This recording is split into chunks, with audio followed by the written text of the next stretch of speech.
ശബരിമലയിലേക്ക് പോയിക്കൊണ്ടിരിക്കുന്ന സ്വാമിമാരിങ്ങനെ പോകുമ്പോൾ അവർക്ക് നമ്മൾ ആരെങ്കിലും വീട്ടിൽ കയറി ഒരു ലേശം ഭക്ഷണം ഉണ്ടാക്കി കൊടുത്താൽ അവർ കഴിക്കില്ല. അവർ പറയും, അഹിന്ദുക്കളുടെ ഭക്ഷണം ഞങ്ങൾക്ക് ഈ സമയത്ത് കഴിക്കാൻ പറ്റൂല. അത് വർഗീയവാദമാണോ? അല്ല, അതുവരുടെ വിശ്വാസത്തിന്റെ ഭാഗമാണ്. ഞാനും നിങ്ങളും അടങ്ങുന്ന മുസ്ലിമീങ്ങൾക്കൊരു മതമുണ്ട്.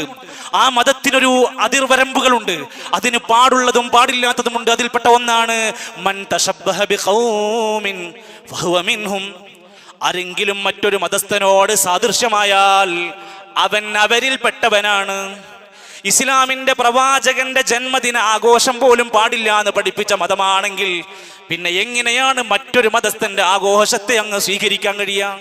ഇപ്പൊ മറ്റുള്ള മതക്കാരൊക്കെ മാറിക്കാണ്. നമ്മൾ ആൾക്കാർ നല്ല സാരി എടുത്ത് അത്യാവശ്യം മേക്കപ്പ് ഒക്കെ ഇട്ട് നമ്മുടെ പ്രിയപ്പെട്ട മുസ്ലിം കുട്ടികൾ ഇന്ന് ഇതിന്റെ വലിയ കേമത്തരങ്ങൾ കാണിച്ചു കൊണ്ടിരിക്കുകയാണ്. ഞാൻ മാറി നിന്നാൽ ഞാനെങ്ങാനും ഒരു നല്ലൊരു മതഭക്തനാകുമോ എന്ന് പേടിച്ചിട്ട് എല്ലാവരും ഇതിന്റെ തകൃതിയായ ആസ്വാദനങ്ങളിലേക്ക് കയറി ചെല്ലുമ്പോൾ റസൂലുള്ളാഹി സ്വല്ലല്ലാഹു അലൈഹി വസല്ലം പറഞ്ഞു, ഖാലിഫുൽ മുശ്രിക്കീന, ബഹുദൈവ വിശ്വാസികളോട് നിങ്ങൾ എതിർക്കണം. അവരോട് നിങ്ങൾ സ്വഭാവത്തിൽ, സംസ്കാരത്തിൽ, വേഷത്തിൽ ഉണ്ടാകാൻ പാടില്ല എന്നാ പഠിപ്പിച്ചതിന്റെ അർത്ഥം.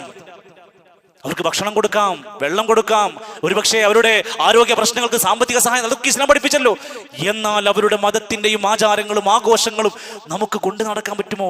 നിങ്ങൾക്ക് വേണമെങ്കിൽ ഇന്നും അവിടെ നമുക്ക് നെറ്റിലൊക്കെ സെർച്ച് ചെയ്താൽ അവരുടെ പ്രിയപ്പെട്ട സ്വാമിമാര് അവിടുത്തെ ആദരവോടുകൂടെ അവർ പറയുന്നുണ്ട്, ഇത്രാം ദിവസം ഇത്ര പൂക്കളം ഇടണം, വിളക്ക് ഇന്ന സമയത്ത് കത്തിക്കണം, ഇന്ന ഇന്ന വേഷങ്ങൾ ധരിക്കണം.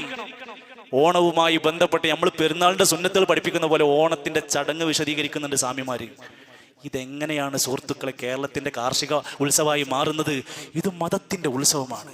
പക്ഷെ നമ്മുടെ തലച്ചോറിലേക്ക് ഇട്ടു തന്നു, അതൊന്നും എല്ലാവർക്കും ഒന്നും കുഴപ്പമില്ല, അതൊക്കെ കേരളത്തിലൊരു മൊത്തം ഉത്സവമായിട്ട് കണ്ടാൽ മതി എന്ന് പറയുന്നുവെങ്കിൽ ഞാൻ ഒന്നേ പറയുന്നുള്ളൂ, ആരും പേടിക്കേണ്ട ആവശ്യമില്ലല്ലോ. നമുക്ക് പറയാലോ, നമ്മൾ ഈ അകത്തിരിക്കുന്ന പള്ളിയിലിരിക്കുന്ന നമ്മളോട് പറയാ, അള്ളാഹുവിന്റെ റസൂൽ സല്ലല്ലാഹു അലൈഹി വസല്ലം ഒരു കാര്യം നമ്മളോട് എതിർത്ത് കഴിഞ്ഞാൽ, അത് പാടില്ലെന്ന് പറഞ്ഞു കഴിഞ്ഞാൽ പിന്നെ നമുക്ക് എങ്ങനെയാണ് അതിനോട് സമരസപ്പെട്ടു പോകാൻ കഴിയുക? നമ്മൾ നമ്മുടെ ഈമാൻ പരിശോധിക്കുക. സാധ്യമാകുന്ന രൂപത്തിലൊക്കെ വിട്ടുനിൽക്കാൻ സാധ്യമാകുന്നിടത്തൊക്കെ വിട്ടുനിൽക്കുക.